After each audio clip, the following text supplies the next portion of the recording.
सभी सम्मानित बुजुर्गों, जवान साथियों और माताओं बहनों, आप सभी का आभार प्रकट करता हूँ। उससे पूर्व अपनी बात रखने से पूर्व मानवता के प्रतीक तथागत गौतम बुद्ध के साथ जगह नहीं है इधर। अखंड भारत के संरक्षक चक्रवर्ती सम्राट अशोक महान, भारतीय क्रांति के अग्रदूत महात्मा ज्योतिबा फुले, आरक्षण के जनक छत्रपति साहू जी महाराज के साथ भारतीय संविधान के शिल्पकार बोधिसत्व बाबा साहब डॉक्टर भीमराव अम्बेडकर जी, इसके साथ ही बहुजनों को संगठित कर इनमें सामाजिक और राजनीतिक चेतना जागृत करने वाले मानवर श्री कांसीराम जी के चरणों में श्रद्धा के सुमन अर्पित करता हूं।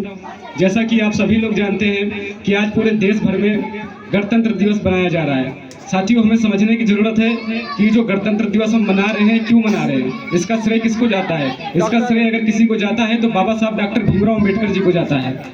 बाबा साहब डॉक्टर भीमराव अम्बेडकर जी जब भारतीय संविधान का उन्होंने प्रारूप तैयार किया तो तमाम लोगों ने उनके रास्ते में रोड़े अटकाए, तमाम लोगों ने कई हथकंडे अपनाए।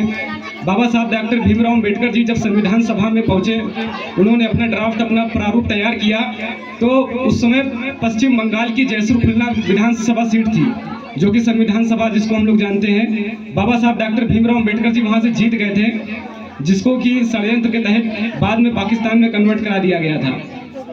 बाबा साहब अम्बेडकर जी ने काफ़ी यातनाओं को सहते हुए, काफ़ी रूढ़िवाद को सहते हुए हमको और आपको वोट का अधिकार दिया।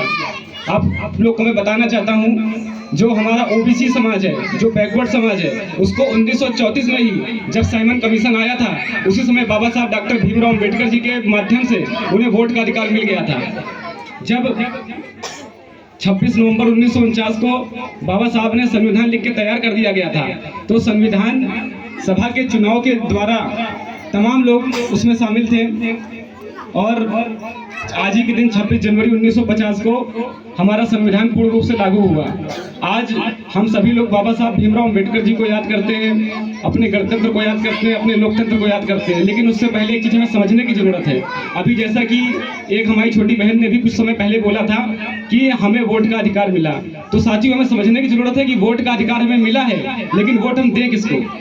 कौन है जो उपेक्षित और वंचित वर्ग की आवाज को बुलंद कर रहा है? अगर कोई उपेक्षित और वंचित समाज की आवाज को बुलंद कर रहा है तो वो एक मत उत्तर प्रदेश में बहुजन समाज पार्टी और बहन कुमारी मायावती जी हैं। अगर मानव कांसीराम जी ने और बहन कुमारी मायावती जी ने आकर के उत्तर प्रदेश में 4 बार सरकार ना बनाई होती तो मैं चैलेंज के साथ कह रहा हूँ, यहाँ पे हम लोग इस तरह से बहुजन मेला न लगाए होते। हमें ये चीजें समझने की जरूरत है।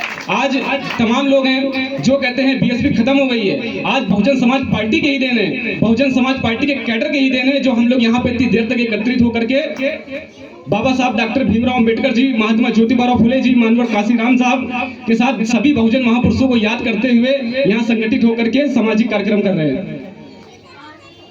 हमें तमाम लोग हैं जो आते हैं, हमें भड़काने का कार्य करते हैं।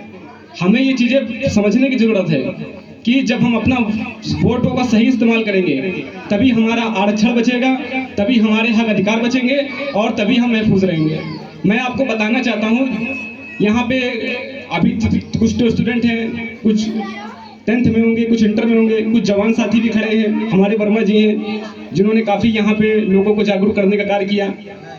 हमारे सम्मानित बुजुर्ग जो कि हमारे आदर्श हैं, श्री मिश्री लाल दादा जी बैठे हुए हैं, मैम हैं, तमाम लोग हैं, यहाँ पर भी कुछ भाई लोग हैं।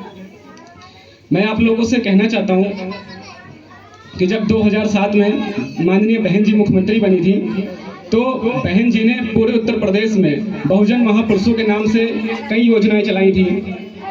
हमारी बहनों के लिए माता सावित्रीबाई फुले योजना के नाम से बहन जी ने उन्हें निःशुल्क छात्रवृत्ति दी थी और जो भी बहन बेटियां हाई स्कूल पास किया था उन्हें निःशुल्क साइकिल दी गई थी और उन्हें आगे की पढ़ाई के लिए स्कॉलरशिप भी दी गई थी। और आज आप देखेंगे, आज जब आप कहीं एडमिशन लेने जाते हैं, चाहे आप बीए के लिए जाएं, चाहे आप बीएड के लिए जाए, किसी भी पढ़ाई लिखाई के लिए जाएं, आप देखेंगे वहाँ पे जब भी आप जाते हैं तो पहले आपको एडमिशन फीस देनी होती है, उसके बाद कोई गारंटी नहीं रहती है कि छात्रवृत्ति आएगी या नहीं आएगी। लेकिन बहन जी ने ऐसी योजना बनाई थी कि आपको छात्रवृत्ति पहले मिल जाती थी, उसके बाद उसी छात्रवृत्ति से आप अपनी फीस भरते थे। साथियों, हमें समझने की जरूरत है, आज पूरे उत्तर प्रदेश में कोई भी ऐसा नेता नहीं है जो बहुजनों की आवाज को बुलंद करता हो। हमारे अभी आपको मैं बताना चाहता हूं, अभी लखीमपुर खीरी में एक दलित कांड हुआ था जिसमें एक दलित बेटी को मार दिया गया था।